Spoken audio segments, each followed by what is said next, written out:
तत्त्वस्वाध्याय शुश्रूषा कृष्णपूजा रतं मुनिं विश्वेशमिष्टदं वन्दे परिव्राट् चक्रवर्तिनं श्रीगुरुभ्यो नमः। कान्ताय कल्याणगुणैकधाम्ने नवद्युनाथप्रतिमप्रभाय नारायणायाखिलकारणाय श्रीप्राणनाथाय नमस्करोमि।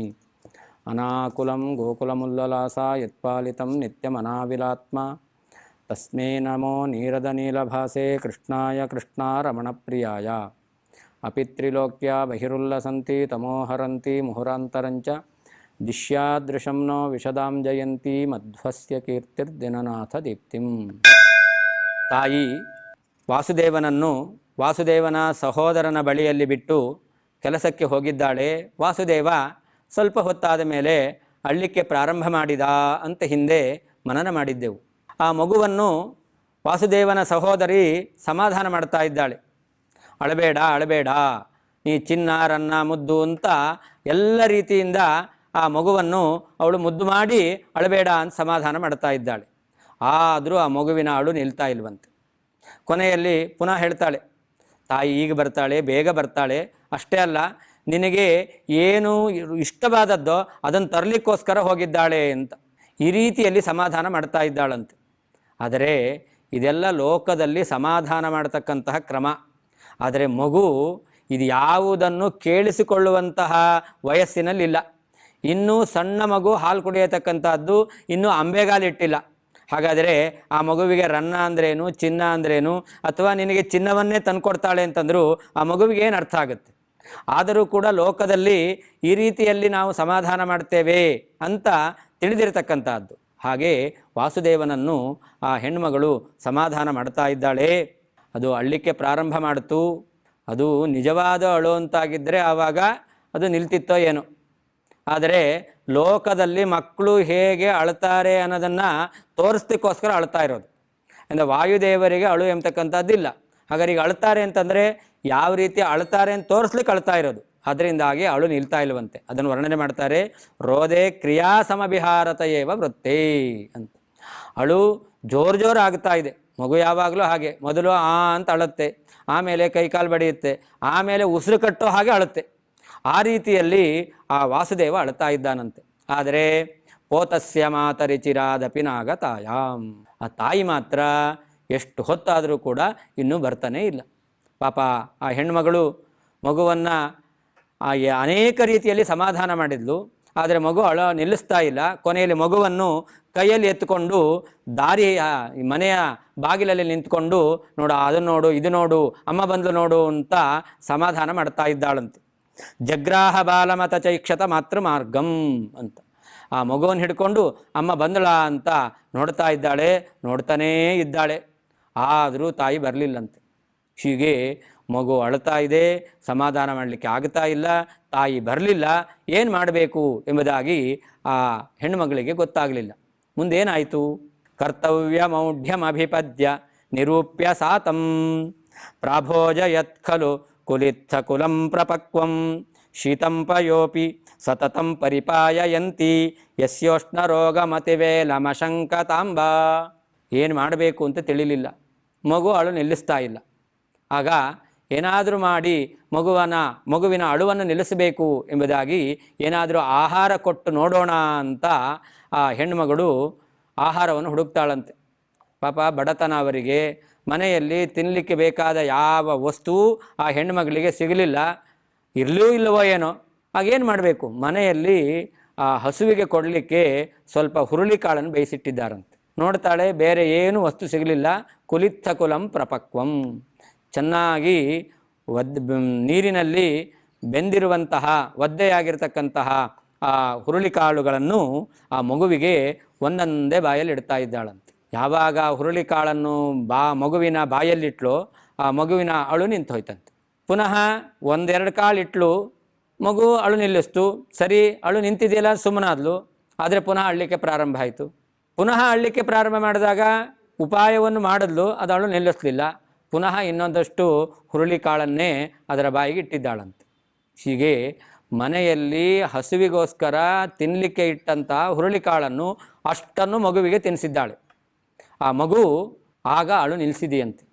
ಇತ್ತ ಕೆಲಸಕ್ಕೆ ಹೋದಂತಹ ತಾಯಿ ಅವಳು ತನ್ನನ್ನೇ ನಿಂದನೆ ಮಾಡಿಕೊಂಡು ಬರ್ತಾ ಇದ್ದಾಳಂತೆ. ನೂನಂ ಪಿಪಾಸುರತಿರೋದಿತಿ ಹಂತ ಬಾಲೋ ಧಿಂಗ್ಮಾಂ ದಯಾವಿರಹಿತಾಂ ಪರಕೃತ್ಯ ಸಕ್ತಾಂ ಇತ್ಯಾಕುಲಾಗ್ರಹಮುಪೇತ್ಯ ತದಾ ಪ್ರಸನ್ನಂ ಪೂರ್ಣೋದರಂ ಸುತಮವೈಕ್ಷತ ವಿಪ್ರಪತ್ನಿ. ಆ ವೇದವತಿ ಕೆಲಸಕ್ಕೆ ಹೋದವಳು ತನ್ನನ್ನು ತಾನೇ ಬೈಕೊಂಡು ಬರ್ತಾ ಇದ್ದಾಳಂತ. ಅವಳು ಯಾರದ್ದೋ ಕೆಲಸಕ್ಕೆ ಹೋಗಿದ್ಲು. ಇವತ್ತು ನಾವು ಇದನ್ನೆಲ್ಲ ಚಿಂತನೆ ಮಾಡಲಿಕ್ಕೆ ಸಾಧ್ಯವೇ ಇಲ್ಲ. ಹಿಂದಿನ ಕಾಲದಲ್ಲಿ ಇವ್ರ ಮನೆ ಕೆಲಸಕ್ಕೆ ಅವ್ರು ಬರ್ತಾ ಇದ್ದರು, ಅವ್ರ ಮನೆ ಕೆಲಸಕ್ಕೆ ಇವ್ರು ಹೋಗ್ತಾ ಇದ್ರು. ಹೀಗೆ ಒಬ್ಬೊಬ್ಬರ ಮನೆಯಲ್ಲಿ ಏನಾದರೂ ಸಮಾರಂಭಗಳು ನಡೀತಾ ಇದೆ ಅಂತಂದರೆ ಅಡುಗೆಯವ್ರು ಬರ್ತಿರಲಿಲ್ಲ, ಪಾತ್ರೆ ತೊಳೆಯೋರು ಬರ್ತಿರಲಿಲ್ಲ, ಬಡಿಸೋರು ಬರ್ತಿರಲಿಲ್ಲ. ಅದೇ ಊರಿನ 4-6 ಜನರು ಸೇರಿಕೊಂಡು ತಮ್ಮ ಮನೆಯ ಕೆಲಸದಂತೆ ಅಷ್ಟು ಉತ್ಸಾಹದಿಂದ ಮಾಡ್ತಾಯಿದ್ರು. ಇಂತಹ ಒಂದು ಒಗ್ಗಟ್ಟನ್ನು ನಾವು ಹಿಂದೆ ಈಗ ಚರಿತ್ರೆಯಾಗಿ ಕಾಣಬಹುದು. ಆದರೆ ಇವತ್ತು ನಾವು ನೇರವಾಗಿ ಕಾಣಲಿಕ್ಕೆ ಸಾಧ್ಯ ಇಲ್ಲ. ಆ ವಿಪ್ರಪತ್ನಿ ವೇದವತಿಯು ಕೂಡ ಯಾರದ್ದೋ ತಮ್ಮ ಮನೆಗೆ ಸಹಾಯಕ್ಕೆ ಬರ್ತಕ್ಕಂತಹ ವ್ಯಕ್ತಿಗಳ ಮನೆಯಲ್ಲಿ ಕಾರ್ಯಕ್ರಮ ಅವಶ್ಯವಾಗಿ ಹೋಗಲೇಬೇಕು ಅಂತ ಹೋಗಿದ್ದಾಳೆ. ಇವತ್ತು ನಮ್ಮ ಮನೆಗಳಲ್ಲಿ ಕಾರ್ಯಕ್ರಮ ಆದಾಗ ಯಾರಾದರೂ ನಮ್ಮ ಬಂಧು ಬಾಂಧವರು ಏನೋ ಮನೆಯ ಒಂದು ಕೆಲಸವನ್ನು ಮಾಡಿ ಅಂತ ಹೇಳಿದ್ರೆ ನಿಮ್ಮ ಮನೆ ಜವಾನ್ರ ಅಂತ ಕೇಳ್ತಾರೆ.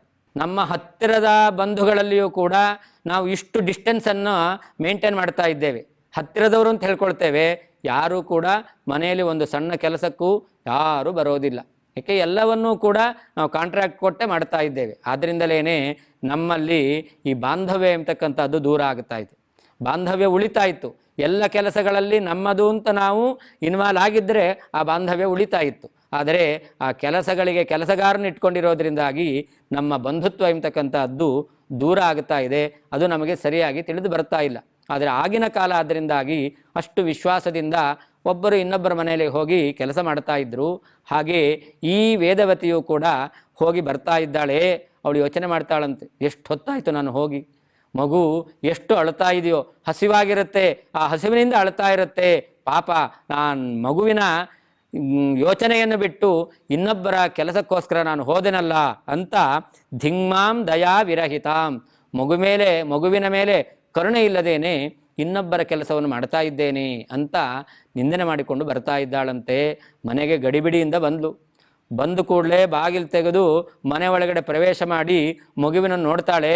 ತದಾ ಪ್ರಸನ್ನಂ, ಮಗು ಪ್ರಶಾಂತವಾಗಿ ನಗನಗತಾ ಇದೆಯಂತೆ, ಹಸನ್ಮುಖಿಯಾಗಿದೆ, ಮುಗುಳ್ನಗೆಯನ್ನು ಬೀರ್ತಾ ಇದೆ. ಸ್ವಲ್ಪವೂ ಆ ಮಗುವಿನ ಮುಖದಲ್ಲಿ ಹತ್ತಿದ್ದೇ ಕಾಣ್ತಾ ಇಲ್ವಂತೆ.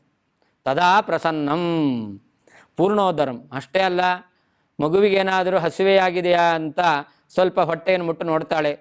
ಆದರೆ ಆ ಹೊಟ್ಟೆ ಗಟ್ಟಿಯಾಗಿದೆಯಂತೆ. ಆ ಮಗುವಿಗೆ ಹೊಟ್ಟೆ ತುಂಬಿದೆ ಅನ್ನೋದನ್ನು ಕೂಡ ತಾಯಿ ಅವಳು ಗಮನಿಸಿದ್ದಾಳಂತೆ. ತಾಯಿ ಕೇಳ್ತಾಳಂತೆ, ಯಾವ ತನ್ನ ಮಗಳಲ್ಲಿ ಮಗುವನ್ನು ಬಿಟ್ಟು ಹೋಗಿದ್ಲೋ, ಮಗು ಅಳ್ಳಿಲ್ವಾ, ಮಗು ಹೇಗೆ ಆಟ ಆಡ್ಕೊಂಡಿತ್ತು, ಎಲ್ಲವನ್ನೂ ಕೇಳ್ತಾ ಇದ್ದಾಳೆ. ಆಗ ಆ ಹೆಣ್ಮಗಳು ಹೇಳ್ತಾಳಂತೆ, ಪೃಷ್ಟ್ವಾವಗಮ್ಯ ಸಕಲಂಚ ತತಃ ಪ್ರವೃತ್ತಂ ಯೂನಾಂಚ ದುಸ್ಸಹಮಿದಂ ಶಿಶುನೋಪಭುಕ್ತಂ ಇತ್ತಂ ವಿಚಿಂತ್ಯ ತನಯಾಂ ಬಹುಭರ್ಸಯಂತ್ಯಾಂ ಭೀತಂ ತಯೋತ ಕುಪಿತಂ ಮನಸಾನುತಪ್ತಂ. ಆ ಹೆಣ್ಮಗಳನ್ನು ಕೇಳ್ತಾಳಂತೆ, ಮಗು ಅಳ್ಳಿಲ್ವಾ, ಮಗು ಆಟ ಆಡ್ಕೊಂಡೇ ಇತ್ತ, ಮಗು ಹತ್ರ ಯಾವ ರೀತಿ ಸಮಾಧಾನ ಮಾಡ್ದಿ ಅಂತ.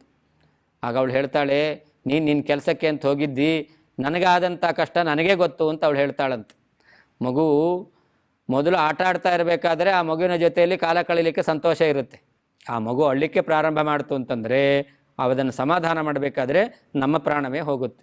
ಹಾಗೆ ಹೇಳ್ತಾಳಂತೆ, ನೀನು ಬಿಟ್ಟೋದಿ, ಅದನ್ನು ಸಮಾಧಾನ ಮಾಡಲಿಕ್ಕೆ ಸಾಕಾಯಿತು, ಮತ್ತೇನು ಮಾಡ್ದಿ ಅಂತ ತಾಯಿ ಕೇಳಿದಾಗ ಆ ಹೆಣ್ಮಗಳು ಹೇಳ್ತಾಳಂತೆ, ನನಗೆ ಸಮಾಧಾನ ಮಾಡಲಿಕ್ಕೆ ಬೇರೆ ಏನೂ ಉಪಾಯ ಗೊತ್ತಾಗಲಿಲ್ಲ, ಮಗುವಿಗೆ ತಿನ್ನಲಿಕ್ಕೆ ಕೊಡಲಿಕ್ಕೆ ಏನೂ ನನಗೆ ಪದಾರ್ಥ ಸಿಗಲಿಲ್ಲ, ಅಲ್ಲಿ ಮೂಲೆಯಲ್ಲಿ ಇಟ್ಟಿದ್ದೆಯಲ್ಲ ಹುರುಳಿ ಬೇಯಿಸಿದ್ದು, ಅದನ್ನು ನಾನು ಮಗುವಿಗೆ ಬಾಯಿಗೆ ಇಟ್ಟೆ ಅಂತ. ಹೀಗೆ ಆ ಮಗು ಹೇಳಿದಾಗ ತಾಯಿಗೆ ಒಂದು ರೀತಿಯಲ್ಲಿ ಗರ ಬಡದಾಗ ಆಗಿದೆಯಂತೆ. ಯಾಕೆ ಅದನ್ನು ಹೇಳ್ತಾರೆ ನಾರಾಯಣ ಪಂಡಿತಾಚಾರ್ಯರು, ಯೂನಾಂಚ ದುಸ್ಸಹಮಿದಂ ಶಿಶುನೋಪಭುಕ್ತಂ. ಹುರುಳಿ ಅದು ಅತ್ಯಂತ ಉಷ್ಣವಾದ ಪದಾರ್ಥ, ಅದನ್ನು ಯುವಕರು ತಿಂದರೂ ಕೂಡ ಜೀರ್ಣ ಮಾಡ್ಕೊಳ್ಳಿಕ್ಕಾಗಲ್ಲ. ಹೀಗೆ ಯುವಕರಿಗೂ ಜೀರ್ಣ ಮಾಡ್ಕೊಳ್ಳಿಕ್ಕೆ ಆಗದೇ ಇರತಕ್ಕಂತಹ ಒಂದು ವಸ್ತು ಅಂತಂದರೆ ಆ ಹುರುಳಿ ಎಂಬತಕ್ಕಂಥದ್ದು. ಅದೇನೋ ಸ್ವಲ್ಪ ಅಂದರೆ ಪರವಾಗಿಲ್ಲ, ಆ ಹಸುವಿಗೆ ಕೊಡಲಿಕ್ಕೆ ಬೇಯಿಸಿಟ್ಟ ಅಷ್ಟನ್ನು ಕೂಡ ಈ ಮಗುವಿಗೆ ತಿನ್ನಿಸಿದ್ದಾಳಲ್ಲ ಎಂಬುದಾಗಿ ಇತ್ತಂ ವಿಚಿಂತ್ಯ ತನಯಾಂ ಬಹುವರ್ಷಯಂತ.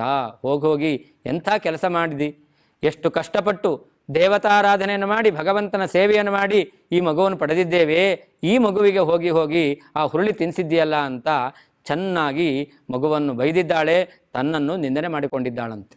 ಹೀಗೆ ಆ ಹೆಣ್ಣುಮಗಳು ಹುರುಳಿಯನ್ನು ತಿನ್ನಿಸಿರ್ತಕ್ಕಂಥ ವಿಷಯವನ್ನು ತಾಯಿಗೆ ನಿರೂಪಣೆ ಮಾಡಿದ್ದಾಳೆ. ಆಗ ಆ ತಾಯಿ ಆಲೋಚನೆ ಮಾಡಿದ್ಲಂತೆ. ತಾಯಿಗೆ ಇದು ಆಶ್ಚರ್ಯ ಆಯಿತು ಅಂತ. ಯಾಕೆ ಅಂತಂದರೆ, ಅವಳು ಮಗುವಿಗೆ ಹಾಲು ಕುಡಿಸ್ತಾ ಇದ್ಲಂತೆ. ಹಾಲು ಕುಡಿಸ್ಬೇಕಾದ್ರೆ ಹಸಿ ಹಾಲು ಕುಡಿಸೋದಿಲ್ಲ, ಅದು ಮೈಗಾಗೋದಿಲ್ಲ ಅಂತ ಹಾಲನ್ನು ಕಾಯಿಸಿ ಕುಡಿಸ್ತಾರೆ. ಆ ಹಾಲನ್ನು ಕಾಯಿಸಿ ಕುಡಿಸಿದಾಗ ಏನಾದರೂ ಮಗುವಿಗೆ ಅಂದರೆ ಎಷ್ಟು ಬಿಸಿ ಕುಡಿಸ್ತಾರೆ, ಸ್ವಲ್ಪವೇ ಬಿಸಿಯನ್ನು ಕುಡಿಸ್ತಾರೆ, ನಾಲಿಗೆ ಸುಡಬಾರ್ದು ಅಂತ. ಆದರೆ ತಣ್ಣಗೆ ಮಾಡಿ ಕುಡಿಸಿದರೂ ಕೂಡ ಈ ಹಾಲನ್ನು ನಾನು ಬಿಸಿ ಮಾಡಿ ತಣ್ಣಗೆ ಮಾಡಿದ್ದೇನೆ, ಈ ತಣ್ಣಗಾಗಿದ್ದರೂ ಕೂಡ ಎಲ್ಲಿ ಮಗುವಿಗೆ ಉಷ್ಣ ರೋಗ ಎಂಬತಕ್ಕಂಥದ್ದು ಬರುತ್ತೋ ಅಂತ ತಾಯಿ ಯೋಚನೆ ಮಾಡಿ ಅಷ್ಟೂ ತಣ್ಣಗಿನ ಹಾಲನ್ನು ಕುಡಿಸ್ತಾ ಇದ್ಲಂತೆ. ಹಾಗಿರಬೇಕಾದ್ರೆ ಯುವಕರಿಗೂ ಕೂಡ ಜೀರ್ಣ ಮಾಡಿಕೊಳ್ಳಲಿಕ್ಕೆ ಸಾಧ್ಯವೇ ಇಲ್ಲದೇ ಇರತಕ್ಕಂತಹ ಹುರುಳಿಯನ್ನು ತಿನ್ನಿಸಿದ್ದಾಳಲ್ಲ ಮಗಳು ಅಂತ ಅವಳಿಗೆ ತುಂಬ ಯೋಚನೆಯಾಗಿದೆಯಂತೆ. ಮುಂದೆ ಏನಾಯಿತು ಅದನ್ನು ವರ್ಣನೆ ಮಾಡ್ತಾರೆ. ಆರೋಗ್ಯಶಾಲಿನಿ ತದಾಪಿ ಪುರೇವ ಪುತ್ರೇ ವಿಸ್ಮೇರತಾಮುಪಜಗಾಮ ಜನನ್ಯಮುಷ್ಯ ಯಸ್ಯ ತ್ರಿಲೋಕ ಜನನಿ ಜನನೀ ವಿಷೇಪಿ ಪಿತೇನ ವಿಸ್ಮಯ ಮವಾಪ ಸಮಸ್ತ ಶಕ್ತೇ. ಆ ತಾಯಿ ಸಾಯಂಕಾಲದ ಸಮಯದಲ್ಲಿ ಮಗುವಿಗೇನಾದರೂ ಆರೋಗ್ಯದಲ್ಲಿ ಹೆಚ್ಚು ಕಡಿಮೆ ಆಗಬಹುದು ಅಂತ ಅವಳು ಯೋಚನೆ ಮಾಡ್ತಾಳಂತೆ. ಆರೋಗ್ಯಶಾಲಿನಿ ತದಾಪಿ ಪುರೇವ ಪುತ್ರೆ. ಮಗು ತಾನು ಬೆಳಿಗ್ಗೆ ತನ್ನ ಮಗಳ ಕೈಯಲ್ಲಿ ಬಿಟ್ಟು ಹೋಗಬೇಕಾದ್ರೆ ಎಷ್ಟು ಆರೋಗ್ಯದಿಂದ ಇತ್ತೋ, ಸಾಯಂಕಾಲ ಅದು ಮಧ್ಯಾಹ್ನದಲ್ಲಿ ಹುರುಳಿ ತಿಂದ ಮೇಲೂ ಕೂಡ ಸಾಯಂಕಾಲದಲ್ಲಿ ಯಾವ ರೀತಿಯಾದ ದೇಹದಲ್ಲಿ ವಿಕಾರ ಎಂಬತಕ್ಕಂಥದ್ದು ಕಂಡಿಲ್ಲಂತೆ. ವಿಸ್ಮೇರತಾಂ ಉಪಜಗಾಮ. ಆ ವೇದವತಿಗೆ ತುಂಬ ಆಶ್ಚರ್ಯ ಆಯ್ತಂತೆ. ಮಗುವಿಗೆ ಸದ್ಯ ದೇವರ ದಯದಿಂದ ಏನೂ ಆಗಿಲ್ಲ ಅಂತ ಅವಳು ಸಂತೋಷಪಟ್ಟಿದ್ದಾಳೆ, ಆಶ್ಚರ್ಯವನ್ನು ಪಟ್ಟಿದ್ದಾಳಂತೆ. ನಾರಾಯಣ ಪಂಡಿತಾಚಾರ್ಯ ಹೇಳ್ತಾರೆ, ಯಾವ ವಾಯುದೇವರು ಇವತ್ತು ವಾಸುದೇವನಾಗಿ ಅವತಾರ ಮಾಡಿ ಕೇವಲ ಹುರುಳಿಯನ್ನು ತಿಂದದ್ದು, ಈ ಹುರುಳಿಯನ್ನು ತಿಂದದ್ದಕ್ಕೆ ಈ ವಾಸುದೇವನ ತಾಯಿ ಚೆನ್ನಾಗಿ ಆರೋಗ್ಯದಿಂದ ಇದೆಯಲ್ಲ ಮಗು ಅಂತ ಸಹ ಅವಳು ಆಶ್ಚರ್ಯಪಟ್ಟಿದ್ದಾಳೆ ಅಂತ. ಆದರೆ ಹಿಂದೆ ಅಮೃತಮಥನ ಕಾಲದಲ್ಲಿ ಇದೇ ವಾಯುದೇವರು ವಿಷವನ್ನು ಪಾನ ಮಾಡಿದ್ದಾರೆ. ಆ ವಿಷಪಾನ ಮಾಡಿದಂತಹ ಕಾಲದಲ್ಲಿ ತ್ರಿಲೋಕ ಜನನಿ, ಮೂರೂ ಲೋಕಕ್ಕೆ ತಾಯಿಯಾಗಿರ್ತಕ್ಕಂತಹ ವಾಯುದೇವರ ತಾಯಿಯಾಗಿರ್ತಕ್ಕಂತಹ ಲಕ್ಷ್ಮೀದೇವಿ ವಿಸ್ಮೇರತಾ ನ ಉಪಜಗಾಮ, ವಿಸ್ಮೇರತಾಂ ನ ಉಪಜಗಾಮ. ಅವಳಿಗೆ ಏನೂ ಆಶ್ಚರ್ಯ ಆಗಲಿಲ್ಲ. ಹುರುಳಿಕಾಳು ತಿಂದಿದ್ದಕ್ಕೆ ಈ ವೇದವತಿಗೆ ಆಶ್ಚರ್ಯ ಆಯಿತು, ವಿಷವನ್ನು ಪಾನ ಮಾಡಿದರೂ ಕೂಡ ಲಕ್ಷ್ಮೀದೇವಿಗೆ ಏನೂ ಆಶ್ಚರ್ಯ ಆಗಿಲ್ಲ ಅಂತ. ವಿಷ ಅಂದರೆ ಎಂತಹ ವಿಷ, ಅದು ಸಾಧಾರಣ ವಿಷ ಅಲ್ಲ.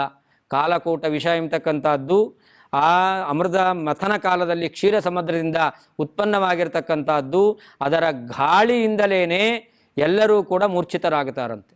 ಅಷ್ಟೂ ಪ್ರಭಾವಯುಕ್ತವಾಗಿರ್ತಕ್ಕಂತಹ ವಿಷ ಎಂಬತಕ್ಕಂಥದ್ದು.